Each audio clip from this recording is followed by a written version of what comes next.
Nakon historijskih pobjeda u Srbiji, Makedoniji, Crnoj Gori, Bosni i Hercegovini, Dalmaciji, Sremu, Lici i Istri, proslavljene jedinice Jugoslavenske armije približile su se glavnom gradu federalne Hrvatske, Zagrebu. Štabovi prve i druge Jugoslavenske armije spremaju plan za napad. Štab druge armije, general-major Ljubo Vučković, načelnik štaba. Komandant general-lejtnant Koča Popović. General-major Radovan Vukanović, pomoćnik komandanta. Politički komesar pukovnik Blažo Lompar.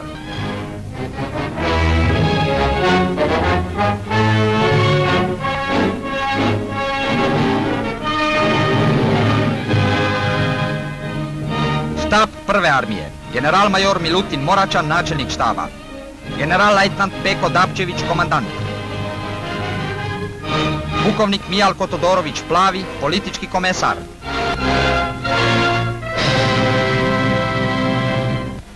Kukavički odlazi Hitlerova razbijena armija. Armija ubica i koljača. Bježe ustaše, odlaze svi koji su okrvavili ruke narodnom krvlju.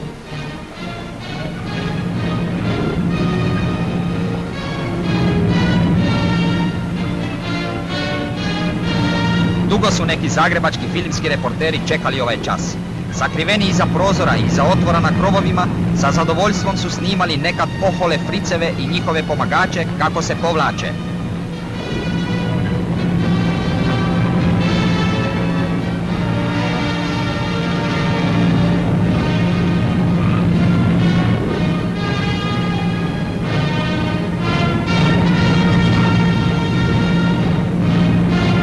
Odlaze, ali neće izbjeći pravednoj kazni naroda. Zločinci moraju biti i bit će kažnjeni. Nastupa Jugoslavenska armija.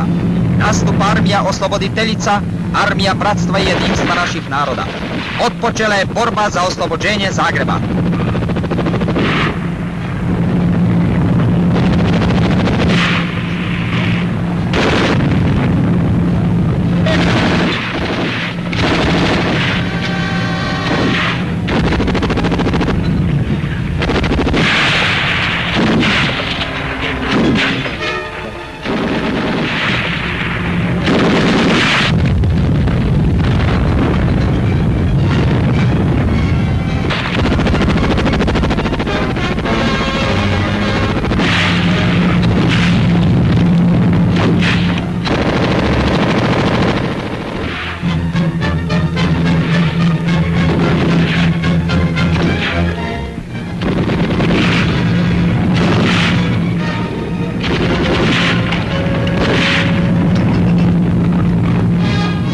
Tragom neprijatelja.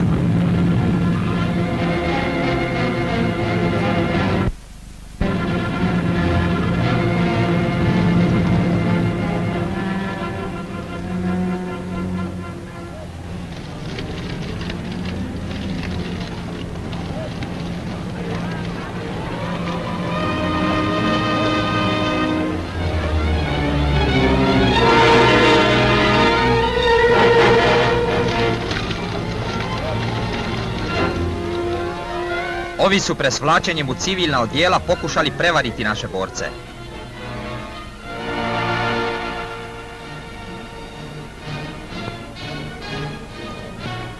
Dalje prema Zagrebu.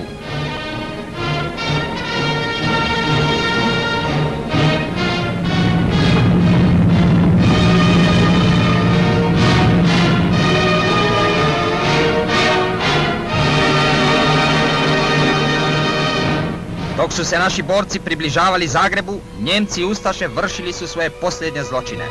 Na ulicama leže leševi nevinih ljudi, žrtve nemoćnog bijesa okorjelih zločinaca. Prve jedinice Jugoslavenske armije ulaze u Zagreb.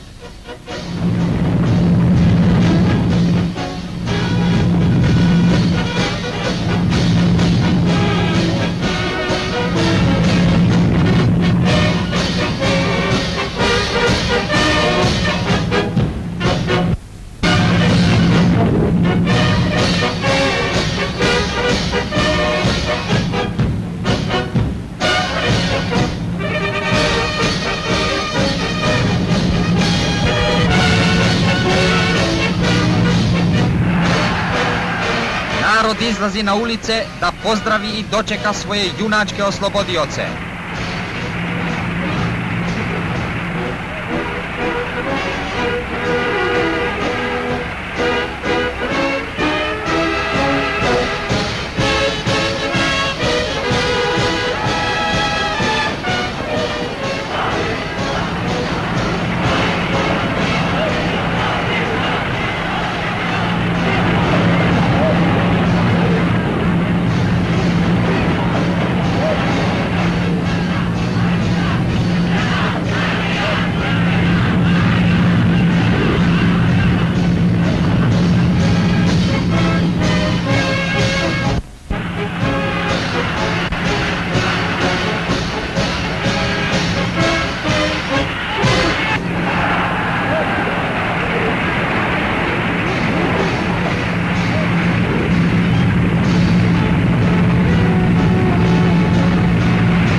Četiri godine škripili su zubima Titovi junaci slušajući o njemačkim i ustaškim zločinima.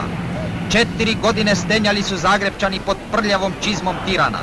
Ali pored terora i odnarođivanja, Zagreb je ostao rodoljuban, slobodarski, Titov.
Otac je prepoznao svog sina, borca.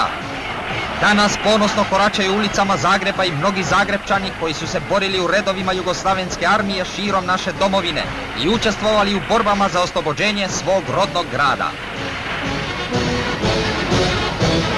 Borci pričaju o svojim borbama i pobjedama.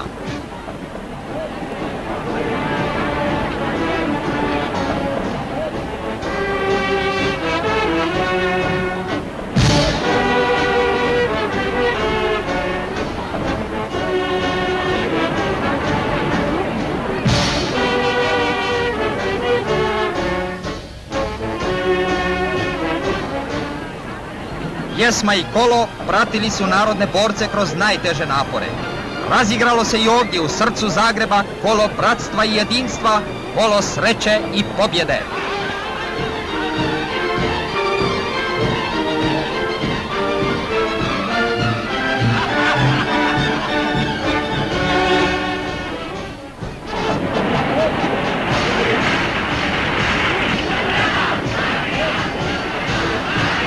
Oduševljenju naroda nema kraja.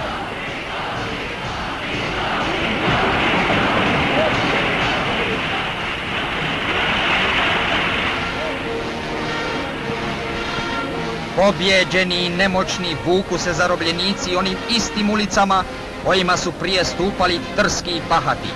Sada ih naši vojnici prate u logor. Ovako danas izgledaju svemoćni Hitlerovi vojnici.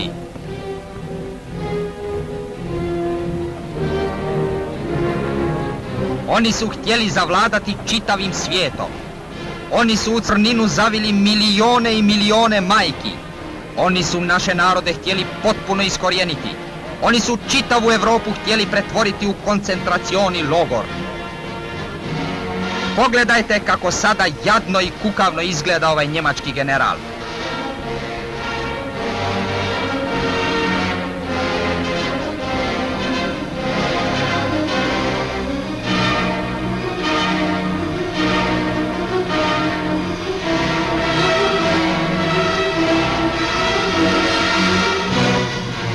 Ogroman ratni materijal koji je pao u ruke našim jedinicama pokazuje put očajničkog bijega razbijenih njemačkih divizija.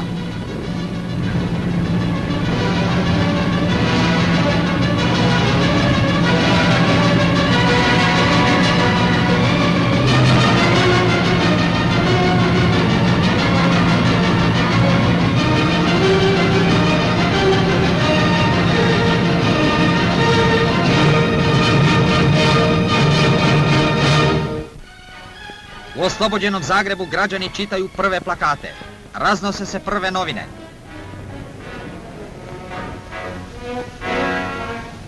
Sa svih strana narod hrli na Jelačićev trg gdje će se održati prvi slobodni miting posvećen oslobođenju Zagreba. Nadolaze povorke omladine, radnika, namještenika s nacionalnim zastavama i transparentima.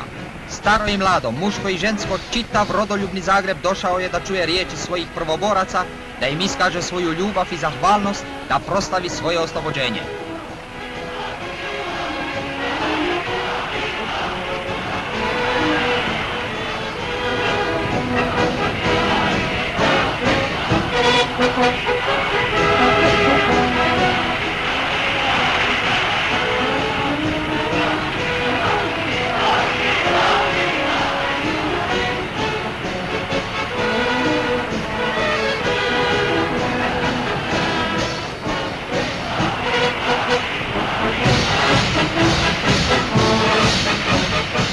Preko 100.000 Zagrebčana sakupilo se na veličanstvenom mitingu da manifestira svoju ljubav prema narodno-oslobodilačkom pokretu, Jugoslavenskoj armiji i najvećem sinu naših naroda, maršalu Titu.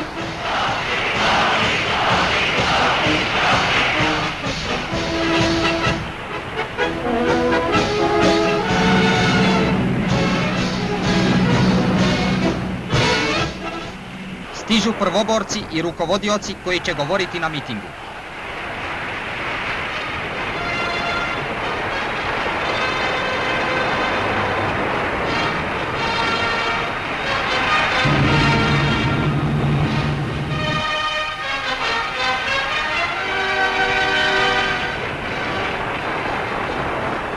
Na balkonu s kojega su održani govori nalazili su se predstavnici naših i savezničkih armija, narodnih vlasti, jedinstvenog narodno-oslobodilačkog fronta i omladine.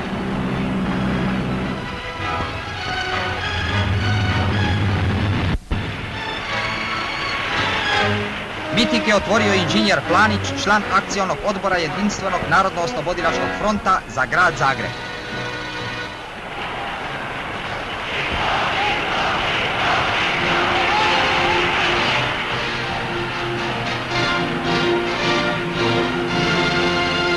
Komandant glavnog štaba Hrvatske, general-lejtnant Ivan Gošnjak, rekao je u svom govoru između ostalog: hrvatski narod formirao je svojih 5 korpusa i uzeo sudbinu u svoje vlastite ruke. General-lejtnant Koča Popović rekao je: govorim vam i kao sin Srbije, nove Titove Srbije. Naše učešće u borbi za oslobođenje Zagreba mi smo shvatili i osjetili kao duh obavezatosti i zahvalnosti borcima Hrvatima i borcima ostalih naroda Jugoslavije koji su nam pomogli da očistimo od okupatora i domaćih izdajnika našu Srbiju.